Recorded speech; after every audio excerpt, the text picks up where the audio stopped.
Steve Beauchamp here, and welcome to another episode. Over the next several episodes, I've decided to explore the writing of Miyamoto Musashi, and specifically, he wrote the 21 principles of the Dokkōdō, which can be interpreted as the path to walking alone. And so I'm going to, be unpacking these 21 principles over the next several episodes. So hopefully you enjoy it. Love to know your feedback on it, but let's jump in. So the title of today's episode is How Authenticity Will Allow You to Live a Happier and More Fulfilled Life. I think all of us desire to have a fulfilled life. I don't believe that there's any of us that, secretly wishes that we have a unfulfilled life. I mean, I think that's kind of crazy. And, I think further than that each and every one of us desires to find happiness. I think that's a core desire that we all have, no matter where you come from, no matter what country you live in. I believe that this is true of all of us. And, what we find fulfillment in and what we find happiness in is not going to be the same, though, right? I think we all have our own version of what that means. And, what I determine to be fulfilling or where I find happiness won't translate exactly to you. Now, you may, right? But that's not necessarily going to be true of everybody. And that's okay. I think that's what makes the world such a beautiful place to live, is that we have all of this diversity and we have all of this uniqueness that we all bring to. So yeah, I mean, we shouldn't be striving to be carbon copies of each other, and we shouldn't be striving to just be exactly like the next person, because I think that doesn't really make the world a better place. And I think, it's important to consider that when we try to go against those things that we find fulfillment, that we find happiness in, that we find joy in, what we're kind of doing in that instance is we're kind of going against who we are at our core, like our authentic self, right? We start deviating from the things that we find value in. We're going to turn into somebody that we don't want to be. And, this kind of flows into principle number one. And, principle number one can be interpreted as, do not go against the way of the human world that is perpetuated from generation to generation. You could think about this in another way as accept everything just the way that it is. So try not to, try not to deny what's happening around you. Don't deny who you are and who you're meant to be. It's better to just accept it and learn to embrace it, because, basically it's about acceptance. And I believe that when we practice acceptance, that we're going to be much happier. We find just a little bit more joy in our day-to-day.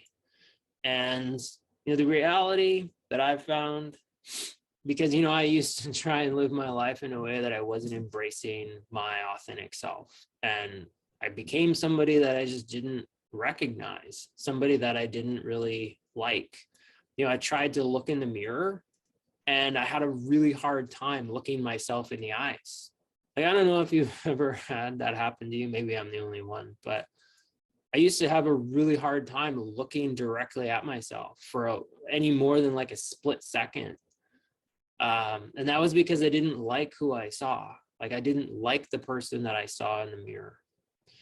And, and that was like kind of the middle part of my life. I just wasn't happy. I wasn't who I wanted to be. I felt hollow sometimes.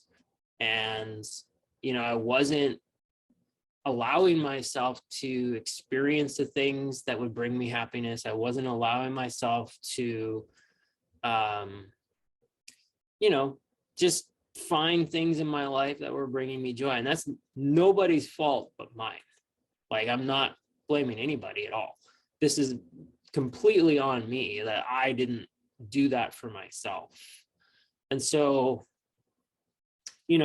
what I discovered is, rather than trying to go against my human nature, my, natural tendency of what brought me happiness and what brought me joy, I started to explore that, and I started to embrace it. And, I started understanding who my authentic self really was. And when I started doing that, then I was able to really just embrace myself a lot more. I could look myself in the eye, and I could look other people in the eye too, I guess, because I wasn't scared about who they would see when they looked into my eyes.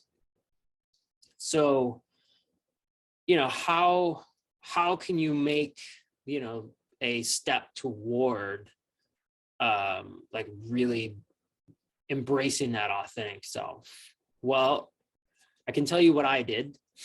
Not suggesting you have to do this, but what I've learned is that practicing self-reflection is a really great way to understand my authentic self, to move closer to that authentic self, and continually look for ways to make that easier for me, to be able to allow myself to have more flow, right? To experience that flow in my life, I have to practice self-reflection.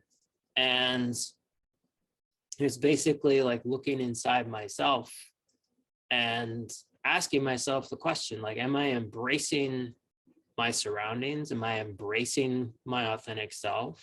Or am I turning away from it? Am I trying to deny what's in front of me? Am I not accepting, right, what's happening around me? And this year, I've, decided to really focus on harmony and building more harmony in my life. And in fact, if you look at this kanji character hanging behind me, this kanji character is the character wa, which means harmony, and can be interpreted as seeking harmony and peace in the world around us. And that's what I want for myself this year. That's been my big focus so far this year. And I've been learning an awful lot about myself and about the people in my life. And this is how I'm choosing to live. And, I'm reminding myself, like, regularly, that the things that I'm choosing to do, is it building more harmony, or is it tearing down that harmony that I've been building? And, you probably heard a lot of people talk about work-life balance. Well, personally, I don't think that exists. I think it's better to think about it in terms of work-life harmony. And I think when we really learn to embrace our authentic selves, we have a much better idea of what our professional pursuit should be. And, when we, when we really get to the core of our authenticity, that's where our, joy comes from. And so where our joy comes from, I believe, is where it outpours into this idea of a professional pursuit, right? If you've seen any of my other episodes, I refer to that from the Japanese word kokorozashi, right? Which can be interpreted as the heart of the samurai. Your professional pursuit, your big life's ambition that, helps you maintain focus on the world around you and how to serve the world around you. And I think if you're not embracing your authenticity, it's really difficult to live in such a way that you're pursuing that professional pursuit. I read a quote to you from Ken Magi, and he says, accepting oneself as one is often involves releasing yourself, especially when there is an illusory self which you hold desirable. You need to let go of the illusory self, like get rid of the illusion, right? And he goes on to say, in order to accept yourself to be happy. So really what he's kind of getting at is, if we're believing in an illusion of who we are, we're not going to really find the happiness that we're seeking, right? And so in order for us to really find that fulfillment and to find that happiness, we first need to embrace our authenticity and our authentic selves, and not this like fabrication of somebody else that's not who we are. And this has been something that I've been learning over my life. And I would say over the last, I don't know, eight or 9 years or so, that I've really been learning how to do this better. And it's been a process, it's been a journey. And what it kind of helps me understand is that, when I'm living from that place of who I really am, and I'm embracing who I really am, I find joy in so much more of the things around me, And so anyway, I hope that this episode was enlightening for you. I hope that you found it helpful. If you, did and it resonated for you, consider dropping a like or a comment or a share. I would really appreciate it. I would love to get your feedback. So I hope that you continue watching. And yeah, there's several more principles to go. So this is just number one. But anyways, thanks for joining me today, and have a wonderful